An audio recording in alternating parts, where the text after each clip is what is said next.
Welcome to another episode of Stitching Tales. I am Johanna Lundström. And I am Malena Hjerpe. And in today's episode, we have a new project to reveal, right, Malena? Yeah! Yes.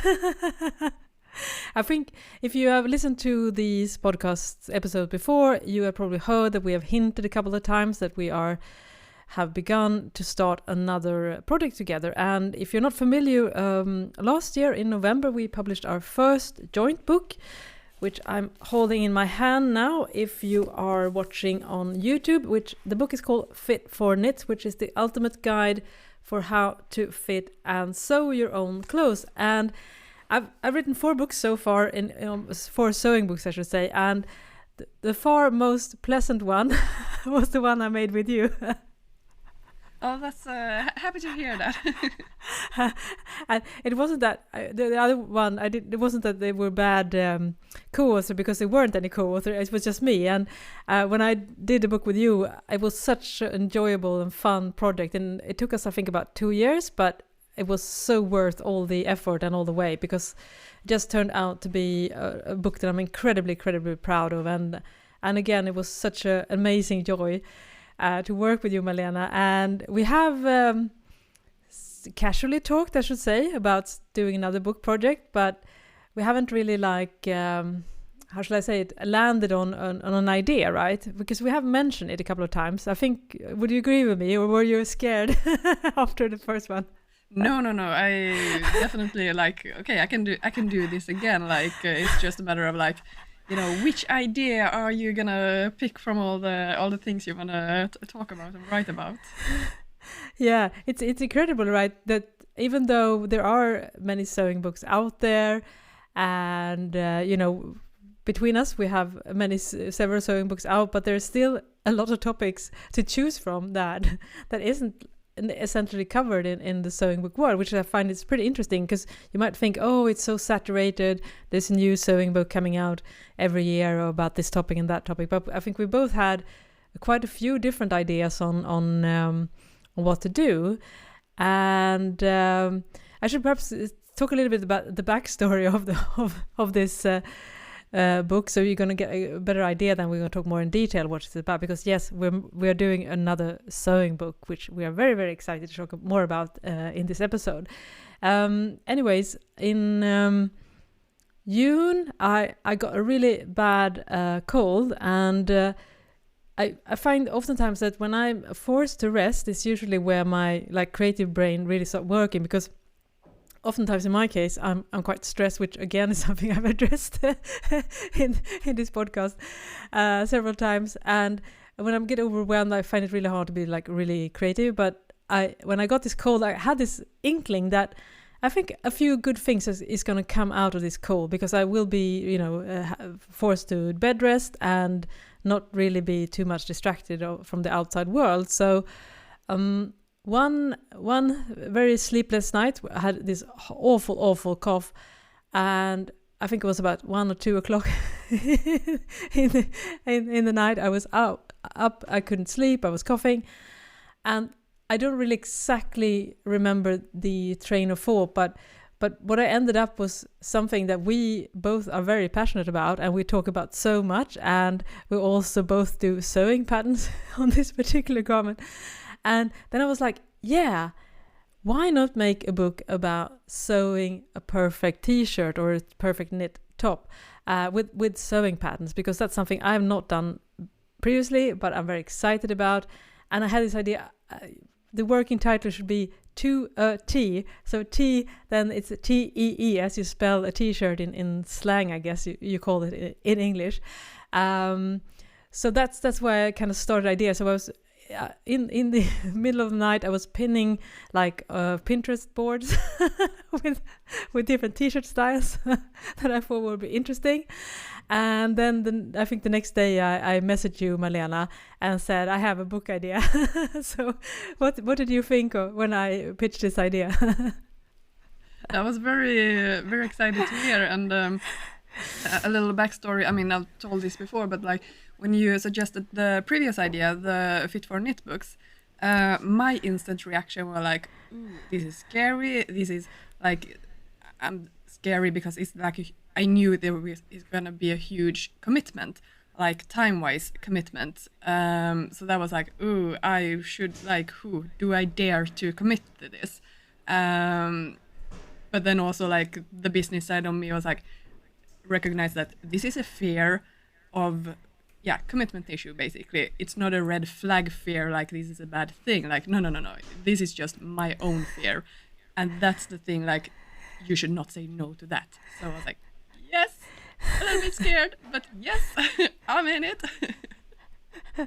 But when you told me about this idea, well, like, basically halfway through your explaining your idea, I was like, yeah, I want to hear it all, but when is she going to be done so I can say, yes, you had me, hello, yes, no, like it's not, yes, absolutely, it's just a question of when are we going to do it? I was like, you had me at hello, no problem, I'm in it, 100%, I'm done, like, yes. Yeah, that was so. That made me so incredibly excited because you know when you think you're in your own head and you're like, this sounds like a good idea, but oftentimes it's a little bit scary to test it with someone else, especially when I'm asking you to go all in on another project like that. So I was so thrilled that you were so excited and also had thought about the similar topic yourself. yeah, because I've been thinking like what should my next pattern be, like how to, and also like work in a smart way, so you're not like creating too much work for yourself. And I was like, I mean, I love t-shirts, I'm very passionate about t-shirts, and I have like a lot of t-shirts in my library that I've been working on basically for own projects, like different projects for myself. And like, wouldn't it be nice to just do different t-shirts, like make several patterns, but then I can use like the same sewing instruction, but also like always the sewing instructions that are like the most like biggest hurdle to tackle and the most time consuming. The pattern making, like that's easy, I can do, no problem. But there's a sewing instruction. It's like, what if you could make several different t-shirts with different silhouettes and just use the same sewing instruction? That would be brilliant. I was like, that's can you do that? And then you presented your book idea. I was like, yep, done. I'm in. Yeah. Yeah, exactly. That's probably the best way to do it, right? Because we could also, of course, release sewing patterns and all that, but the idea behind this book is basically that you get, which we have identified for the four most classic like knit top styles, right?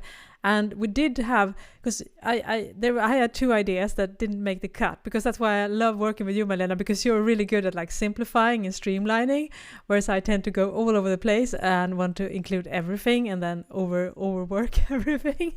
But so we ended up doing a little bit of culling, and you also added a style, which was an excellent choice because it's a style that I don't personally gravitate towards, so I kind of ignored it, not understanding that I'm not the only one buying this book, hopefully.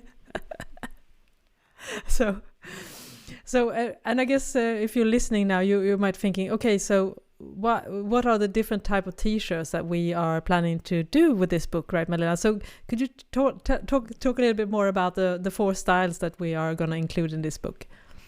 Yeah, so we have, you had identified like a few like core silhouettes basically with that are very easy to make, easy to also vary and make it your own.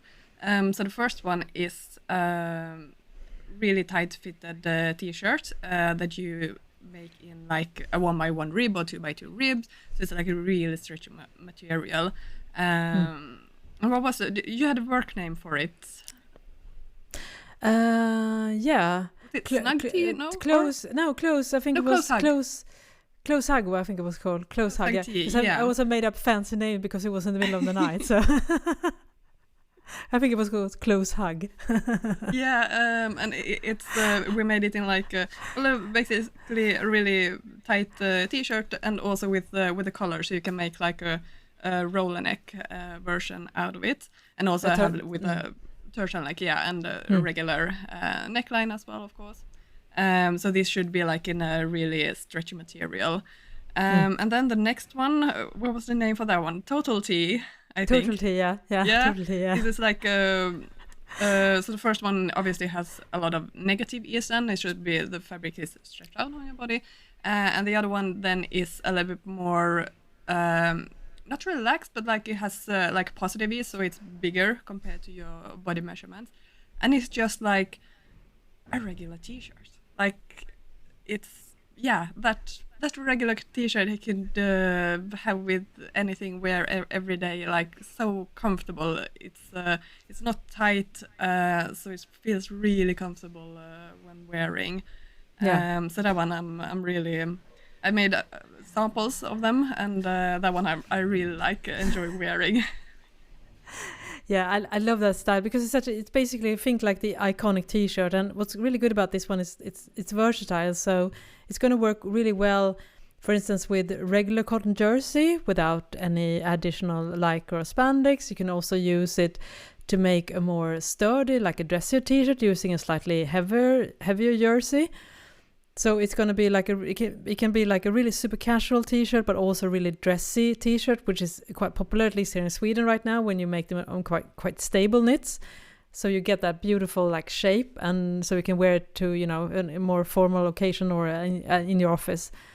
So that's what I really like about this style as well. It's definitely, and of course we should also say that we're going to do a short sleeve and a long sleeve version of that as well. So that means that you can make it, you know, in two quite different, you know, usages. For instance, you know, a winter tee and a summer tee maybe. Yeah, and the third one, based on silhouette, that was my suggestion. The thing that is not your cup of tea, but it's I love it. A little bit oversized T-shirt. So it's not like super big, but it's has a dropped shoulder, has a bit more width in the body, in the bodies. T-shirts that I basically love to wear. So I was like, well, we have to include a oversized T-shirt. Come on. Yeah, I was like completely ignoring, especially it's especially ironic because I do try to keep up with trends, and if you look at least here in Sweden, you know, that oversized T-shirt is absolutely everywhere right now. It's one of the hottest styles, especially the short sleeve version. So you were right on it. I was very happy because otherwise, if I'd done this book myself, I'd just ignore this fact that, you know, the oversized T-shirt is probably the hottest style right now in terms of fashion trends.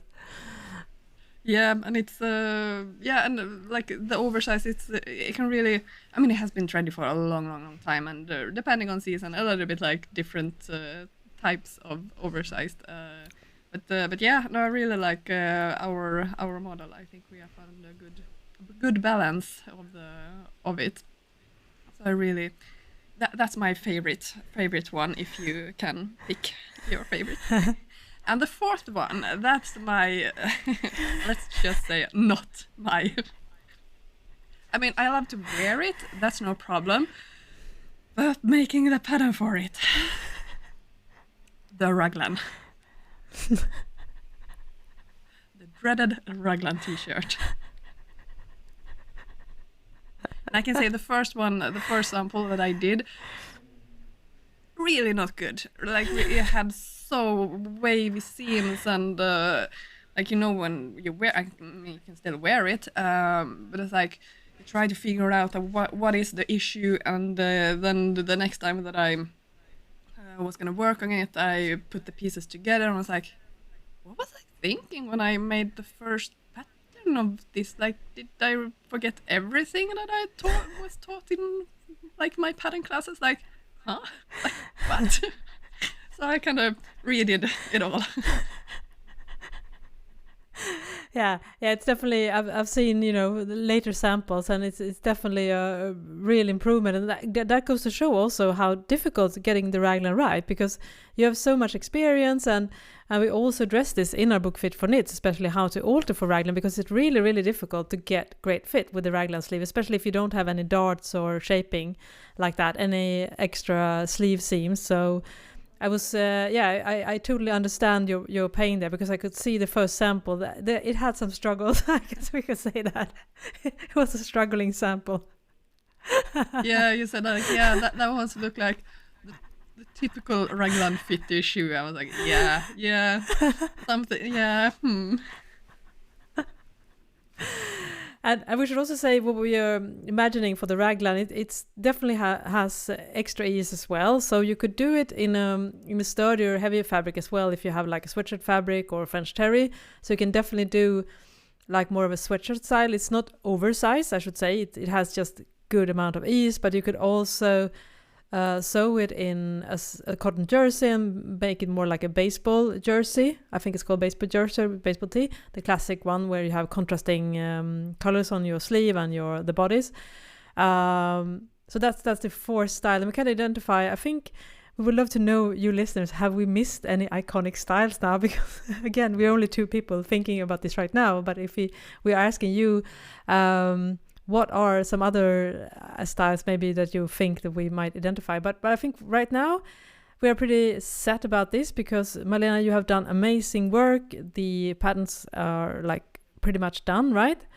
And we should also talk a little bit about sizing as well, because we are expanding on that as well, right? So what is the size range that we are planning to do for this book? Yeah, so for the European sizes, it's from size 32 to size 60, which is 2 sizes bigger than I have on my own pattern. So I'm really looking forward to expand the expanded size range. And I think that translates to US 30, I think. I think we looked that up, and a size 60 in European is size 30 in American system. So that was really like a dream that I've been having, like just to say, like the number 30, like I wanted to, achieve that. Yeah, it's really, and we should also say we go, US, I think size 32 in US sizes is 0, right? So we go from 0 to 30, right? So. Yeah. And of course, just a little asterisk there, because we're trying to do the conversion right on the fly in the podcast between the European sizes, but yeah, it's just I have the same size range as you, Malena. I go up to 56 in my sewing pattern in the European, so it's nice to be able to do that expansion and really offer a good, nice size range as well, and of course, so the book will come with paper patterns that you can trace. And we're definitely going to also offer a digital, so if you get the book, we will also be able to download, copy shop files or projector files, which we talk about a little bit off and on as well, that we're trying to add to our own sewing patterns. At least you have already started, Malena, I should say. And of course, the book will not just be sewing patterns, it's also going to be sewing instruction. And that was such a great division of labor, I think, Malena, because we are able to hone in on our particular skill set, because we really complement. You have the skills and the tools and everything to do patterns and the grading and everything, whereas I would say my skill set is basically in instructions and doing illustrations, and I love doing sewing instructions, and we already have a good chunk of materials from our previous works as well, so we're gonna assemble all that from what we've done in our sewing patterns and in our books, and just put that into the ultimate guide to sewing your own t-shirt. So you will be able to really find this book super helpful without just the sewing pattern, just the fact that you will get also so much detailed instructions with a lot of professional techniques and stuff like that, which some of the home sewing patterns sometimes miss, getting that extra perspective and of really nailing all those tricky bits that the garment industry do so well, but it's not intuitive for us home sewers. So you're gonna get a lot of industrial methods, applied to home sewing as well. So it's gonna be like a real t-shirt bible. That's the plan. And of course, if you're listening, you might think, when is this book gonna be out? We have no idea. No. Well, it will happen. Rest assured. So the plan is to start working on this fall, because as I mentioned in the previous episode, I'm also taking a break from my day job for 6 months. So one of the reasons I'm doing that is to be able to actually get going with this book. And so my part is going to be writing all the instructions and things like that. And we haven't really talked about this, Malena, but I think we should also add some fitting stuff, at least, so it's good So, I mean, of course, our book for knits is going to be like the definite guide. We won't be able to cover that much in this book, but we can definitely, do some more of the like fundamental alterations. I could definitely think that could be valuable. So if you don't have our other book. And also, again, like this is us talking ideas now out in the air. But we have thought a little about this, about like how you can alter the pattern yourself to make it your own. Like, for example, it's super easy to hack and make sleeve cuffs and cuff at the bottom, and then you get a sweatshirt out of your the Raglan t-shirt, for example, and the oversized t-shirt. So it's not just like these 4 different patterns. It's like, and then you can do these easy hacks and how you do them then, and so you can get like so many different variations, because that's what I'm really like passionate about. Like, you as a home sew is like, you can take one pattern, but you can create whatever with it. Like, you can alter it, you can do things yourself. Like, we're gonna have rounded neckline, but how do you do if you want to have a V-shaped neckline?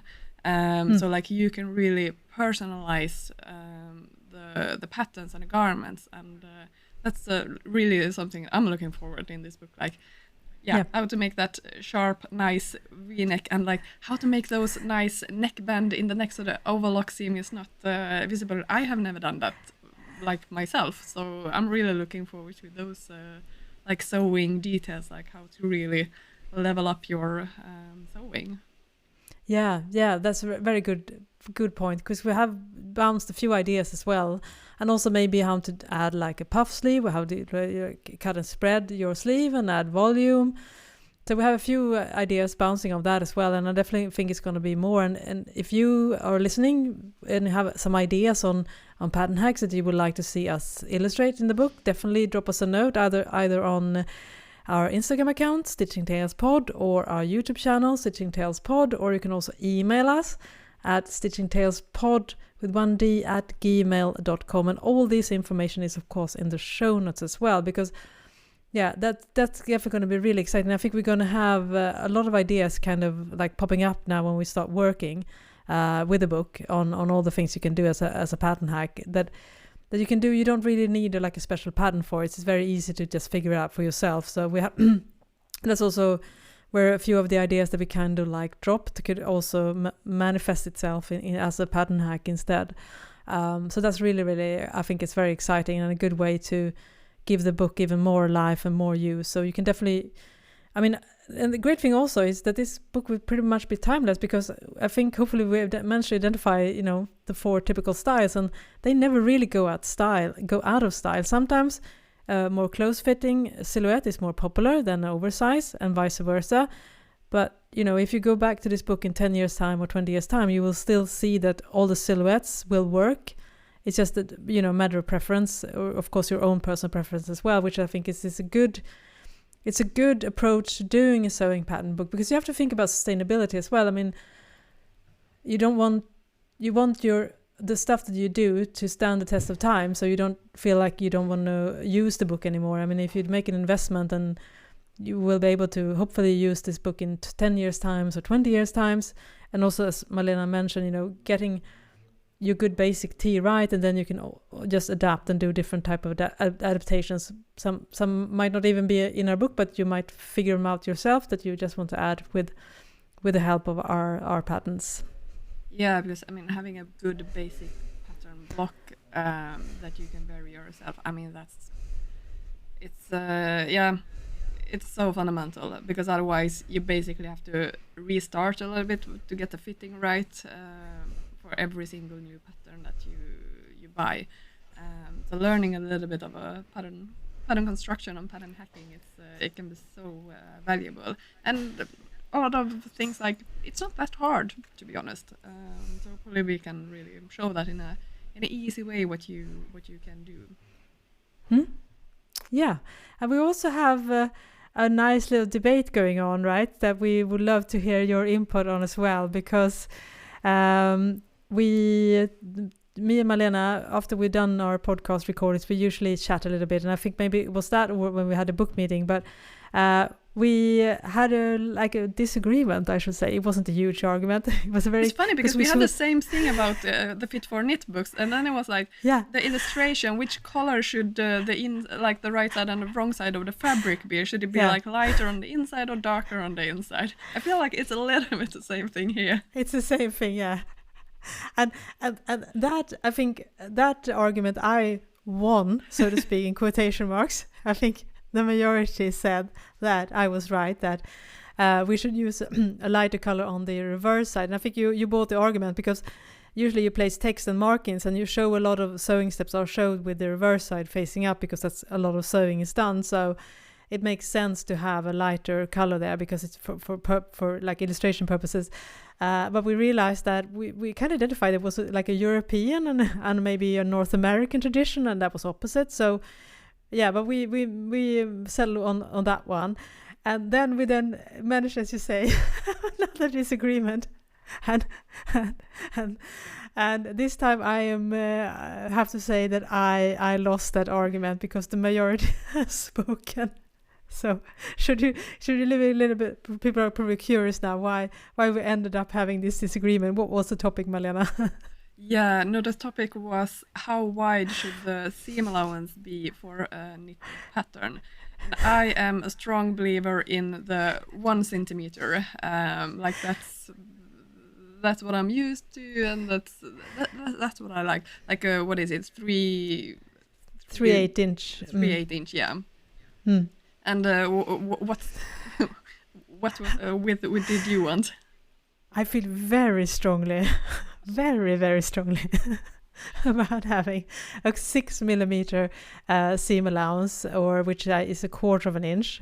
And the reason why I love it so much is because then I can just align the knife on the serger, so I don't have to trim any fabric. So I know it's going to be exactly 6 millimeter, and because at least my serger only goes up to 7.5 millimeters, so I can't do like a 1 centimeter wide, and I'm a little bit OCD about that. And I feel like if I'm cutting, I can't be sure that I cut exactly 4 millimeters, because the serger is crazy, it goes all the way. And the second argument that I had for the 6 millimeter seam allowance is that if you only have a sewing machine and want to use the sewing overlock, that seam is about 5 to 6 millimeters wide, because it overlocks the edges. So if you're gonna use that seam, you need to trim away 4 millimeter of the seam allowance if you're using 1 centimeter. So I thought I had a pretty good case, but Malena, the public has spoken. We did a poll on Instagram story, on our Instagram stories, and it was funny because sure, we probably have quite same following, but the percentage was pretty equal on both, and it was like a little bit over 60% preferred to have 1 centimeter, and 30 something preferred the 6 millimeter, and then there were a few that prefer something else. So yeah, the majority wants 1 centimeters, and like why? I think that is a good thing. No, but I've been taught when I started to sewing in when I was 13, 14 years old and was in school, in the home economics, I don't know what you call the classes, but anyway, my teacher explained it's good to cut off a little bit of the edge, because then it doesn't get so stretched out when you sew with a serger. I have no idea if this is true. This is just what my teacher told me, but that I have kept in my mind since then, basically. So I like to trim off the 3-4 millimeter from the edge, just to make it super crisp, clean, and it also feels like a little bit more that you have a little bit of, not wiggle room, but it's not so close to the sewing edge. You have a little bit of a space to cut the notches, and it's not it's not so close, so little margin. So yeah, I've always preferred to have 1 centimeter. And well, it was interesting because both your audience and my audience, it was that 35-65-ish on both. So 1 centimeter it is. Yeah. Yes. So if you have any opinions, and also would love to hear your preference as well, and also why you think 1 centimeter, or if there's anyone here left here like 6 centimeters. Unfortunately, we cannot accommodate that, but I mean, if it's to speak truthfully from the heart, like as a pattern maker, I would prefer to have none. Like I don't want to have any seam allowance on my patterns. So then the customer can choose themselves to add however much they want, because if you don't have any seam allowance, then it's so much easier to have control of if you do any pattern alterations, to measure how if the seams are aligning or not, and it's just so much easier to control and do things with your patterns when you have no seam allowance. Like the seam allowance is the last thing you add on, like it's something automated basically in the pattern program. Like I only work with the sewing line. But yeah, I mean, I've listened to the customers. Like I think I saw like again an Instagram poll on like, do you prefer with or without seam allowance? Like 95% said that with seam allowance, obviously. I was like, okay, yeah, I'm in a minority here. So I didn't like even try to swear that we should do it without seam allowance, because I knew like, okay, that one I'm gonna lose. Yeah, and I totally get you. And also, I think we mentioned this previously. If you're not from Europe, listening to this podcast, it's in Europe historically we've never had access to patterns with seam allowance. That was a thing that came with, I think, US companies back in the days, so like Simplicity and Buttricks, those older patterns. And still to this day, for instance, Burda magazine, which is a big brand, obviously, both the Burda sewing patterns and the magazine, which is a German-based company, they still don't have seam allowance, at least in the magazine. So that's how we grew up. And also all the sewing pattern books that we had when we were young, because they have been around with a long time, they never had any seam allowance. So for us, that isn't as crazy as it might sound for someone who maybe ventured into sewing later on, or comes from a country where seam allowance is often included. So for us, that it is something that we would consider, right? Because Malena, as you say, doing alterations is trickier when the seam allowance is already added, and we do show in our book Fit for Knits and how to accommodate the fact, and how to remove figure out where the seam line is and everything. But yeah, it's definitely something that I feel like it's gonna slowly move away, even here in Europe. The fact that having sewing pants without seam allowance, because it adds some extra time, especially. I mean, that's the I'm honestly, when it comes to tracing, I'm a little bit over adding seam allowance at this point, because I've done it now for 40 years, and I feel like I'm happy to have a break from it. So that you don't have to worry. We will keep on adding seam allowance both to our own sewing pads and in the book. Yeah, and I mean, I totally understand the convenience when you just have your patterns and just cut along the edge. Like I totally understand that. I have done like a compromise on my patterns. So I have some files are just with the like only seam allowance, but then I have also a file that includes both the seam allowance and the seam line, like a sewing line, in different layers. So you could you could use whatever you want, just because like I couldn't let it go completely. So I was okay. I can compromise in that sense. So like I have both. I didn't want to let the seam line go. I'm like in my head now already thinking, could we offer that on the digital files maybe, just as an extra service? I mean, I would be happy. Yeah. Of course, on the printer file it's going to be impossible because it's going to be too many lines. Yeah. Yeah, no, and that's also the scary part with why I don't include it in all my PDF files. Like I only have the seam allowance line on most of the files. If you open up and you have with a program that shows all the layer from the beginning, it's a mess. Like it's so many lines, like it's so difficult to. And if somebody accidentally just prints that one out is like, it's gonna be really tricky. So that's why I'm like a little bit like trying to make it bulletproof. Like you have those files when you don't, if you accidentally have all the layers open, like it wouldn't, you can still work with it if you print everything out. So, but yeah, it has been a big like, what, where do I stand? How do I want to do it? Yeah, I love these kind of topics because we can definitely like talk so much about it, and you know there are definitely pros and cons with everything, and that's also why I love talking about this project. I mean, so far not a single book page has been produced. We should be fully transparent about that. So the patterns, you know, they are on their way, and Malena has done fantastic work with that, but the good part about being so transparent and open about this, because we can have these discussions together with you that are listening to our podcast and following us on social media and everything, because that's the way we can actually make sure that this book actually caters to the needs of you who are sewing, which is why I always talk about the books in a very early stage, because they definitely get improved just because we have these discussions. Now we are discussing it together, but we're also talking with you who are listening to this podcast episode, because it's such a tricky, there are so many small and big decisions that can definitely like really make a big difference at the end result. And we want to make sure that we create such a easy, frictionless experience for you, that when you get the book and you're sewing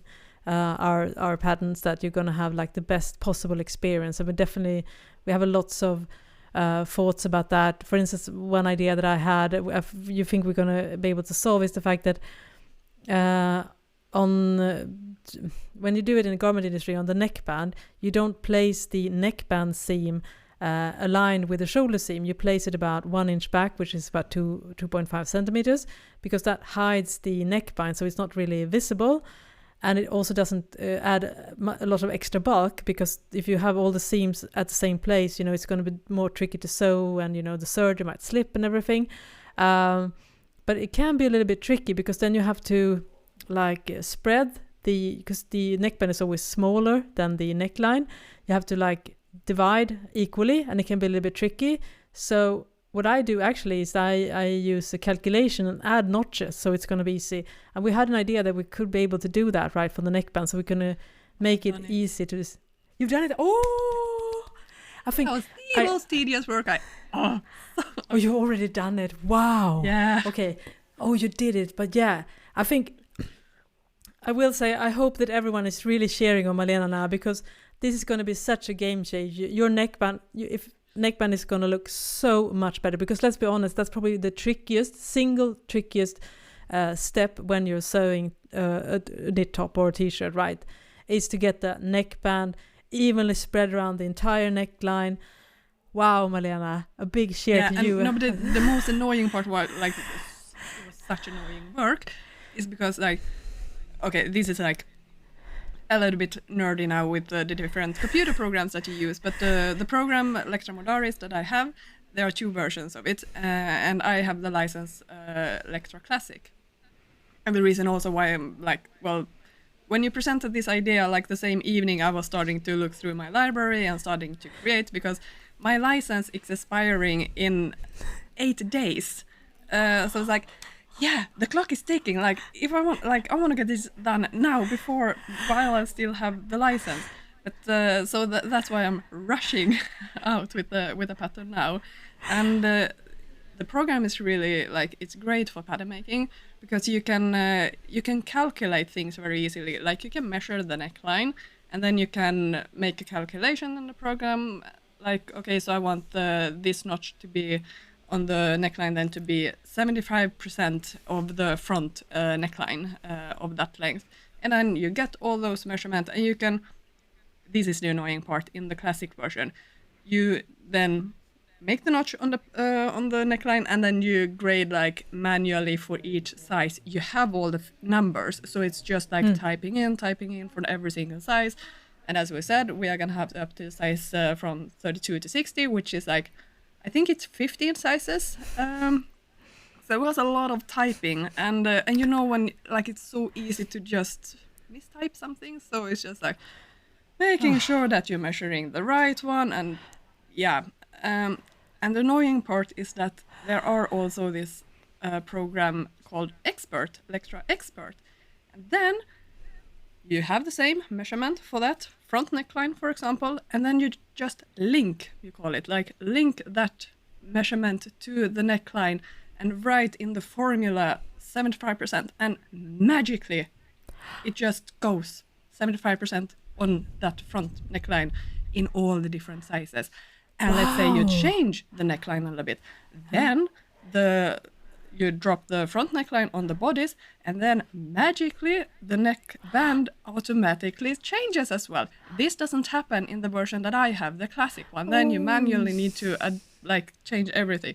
So that was the tedious work. Like, I knew that this could have been done in like 2 minutes if I had the other program, but it is insanely expensive. Like, I can't afford that for myself. Like, no. So yeah, now I had to manually sit every single notch, every single size, like write which different grading.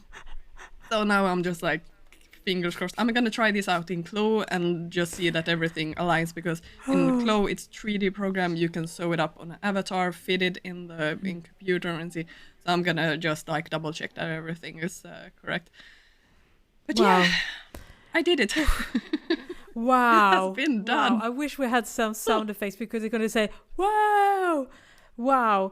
And this is the reason why I love working with Malena. One of many reasons, because this attention to detail and that like workhorse mentality. I also like, need to say, we have 2 different neckline for each style. Yes. So like a one tighter, a little bit more like a crew neck, like the one I'm basically wearing right now, and a little bit lower one as well.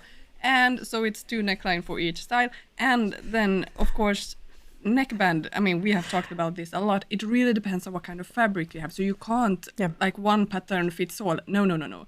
It depends on the fabric you have. The most common ones, like a rib, then you can have like 75% of the neckband. Or if you have a little bit stiffer fabric, then it's like 85%. Again, like this could also vary from 60% to 90%. Like, it really depends on the fabric. But so yeah, 2 different necklines, 2 different, then I did the 75% and 85% with. It has been a lot of neckbands, let me tell you. A lot of notches. So if you never have to do another notch or a neckband in your life, right, you'll be a happy camper. But yeah, no, it makes me appreciate working with the expert version of the program even more. It was like, this is so easy. This is so easy. And it's a formula, so it is correct in every size. Like when I manually need to type in, you know how easy it is to mistype something. Yeah, so yeah, so new appreciation for the other program. We fingers crossed that this book is going to be a massive bestseller, so Malena can afford to get her like expert license. That would be the dream.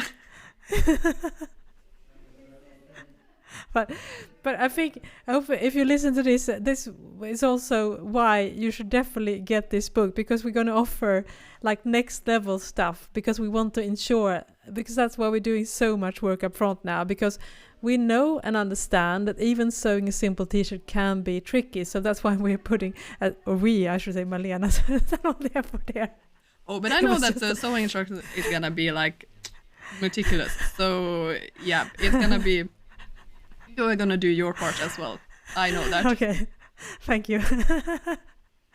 But so yeah, but that's why I think we're both very similar that way, because we really like to like take everything, like consider everything and just make sure that we do the best we can with everything we do. And that's why it's so fun to work with you, because I think we have a similar mentality in that regard. Yeah, no, it's so funny, and but it's with different things. So like mine with the getting all the numbers right. There I'm like such a perfectionist. Then it's like language, whatever, as long as people understand. But then you come in, I was like, no. No, we need to make this correctly. So we complement each other in a really beautiful way.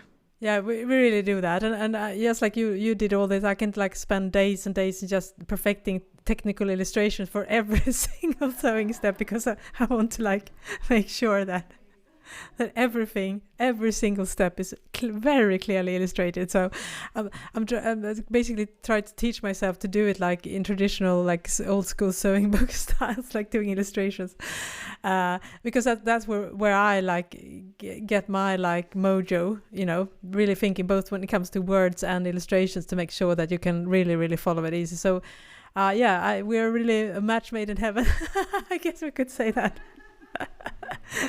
So and I hope, as you can hear in our voices, how excited we are about this project. So we're definitely gonna do more episodes about this and update you, everyone, on the progress, and of course show previews and everything like that. And we're also gonna take some really nice photos. We're gonna do like really high-end fashion, and of course model the garments on different sizes, everything. So we have lots of big plans for this book when it will come out, because once we get started, I think we get a better idea on how long it's going to take. So anything else, Malena, that we should mention about this project? Because we talked 45 minutes now.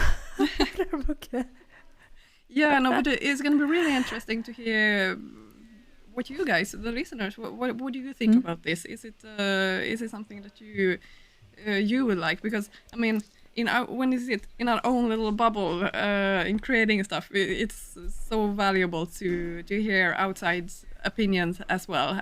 So we can, I mean, since we are in such an early stage, we can pivot so easily. So yeah, it's so valuable to get feedback from you. So that I'm really looking forward to it. Yeah, same. Yes, very much. It's definitely going to be a collaborative effort, and that's why it's nice to share some progress as well, moving on here. And of course, maybe show you some samples of stuff that we're working on, so we can get really excited about that as well once we have finished everything. So that's really the working title is To a T, subject to change, perhaps. I have no idea. But I think it's a pretty good working title, at least, and then it's going to have some subtitles as well. Yeah, so very excited to finally be able to talk about it actually openly, instead of being like, oh, we have this project we're going to work on this fall.